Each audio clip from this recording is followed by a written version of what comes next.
హృదయ విదారకమైనటువంటి దృశ్యాలు, హృదయాలు చలించిపోతాయి.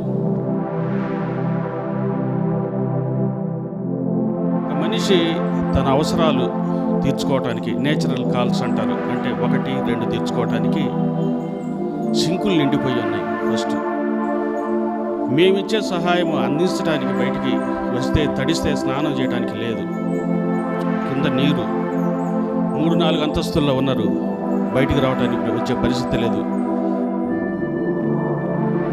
చలితో వణికిపోతున్నారు, తాగటానికి నీళ్లు లేవు. భయంకరమైనటువంటి వర్షం అనేది పడి దాదాపు 1700 బిస్కెట్ ప్యాకెట్స్, 2000 వాటర్ బాటిల్స్, 1000కి పైగా పులిహోర ప్యాకెట్స్,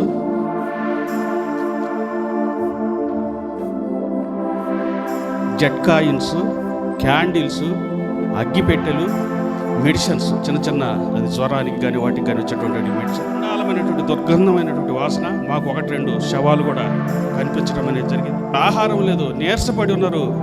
ప్రతి ఒక్కళ్ళు కూడా ఇక్కడ మేము వినకొండ నుంచి మీకు సహాయం చేయడానికి వచ్చామని చెప్పేసి మన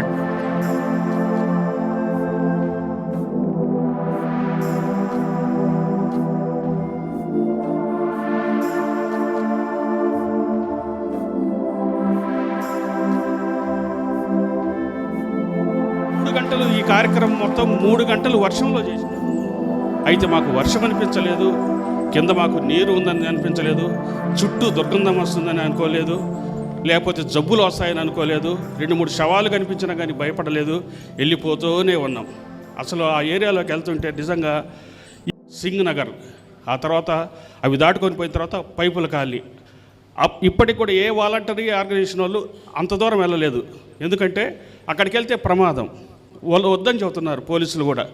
అయినప్పటికీ అక్కడికి వెళ్ళి దిగేసి మొత్తం అవన్నీ పంపిణీ చేసుకొని రావటం అనేది జరిగింది. కూడా ఇంకొక వినతి కూడా, మరలా దేవుడు సహాయం చేసి మీ అందరి మనసులు కరిగిస్తే, కొంతమంది మనసులు కరిగిస్తే మరలా మనం కూడా కొంతమంది ఒకసారి వెళ్ళి ఆపదలో ఉన్న వాళ్లకు వెంబడి పడుతున్నారు. పొట్లాలు ఇస్తుంటే, వాటర్ బాటిల్స్ ఇస్తుంటే వెంబడి పడుతున్నారు. అయ్యా ఇంకిద్దరు పిల్లలు ఉన్నారయ్యా, ముసలోళ్ళు ఉన్నారయ్యా, ఇంకొక వాటర్ బాటిల్ ఇవ్వండి, ఇంకొక ఆహార పొట్లం ఇవ్వండి అని చెప్పేసి వెంబడి పడుతున్నారు. మరి వాళ్ళకు సహాయం చేసిన దాని మించిన విషయం ఏది లేదు. కాబట్టి ఒక్కసారి ఆలోచించి మరలా ఇంకొకసారి మీరంతా సహకరిస్తారని చెప్పేసి నమ్ముతూ అవకాశం ఇచ్చినట్లు మీ అందరికీ ధన్యవాదాలు తెలియజేస్తూ విరమిస్తున్నాను. In 2024 September month, people of Vijayawada faced severe hardships due to the Budameru flood. Seeing the hardships those people are going through by electronic media and print media, my heart is filled with sorrow. I was a secretary at the time in the Emmanuel Telugu Baptist Church, Vinikonda. Collect the donations from the ETBC members.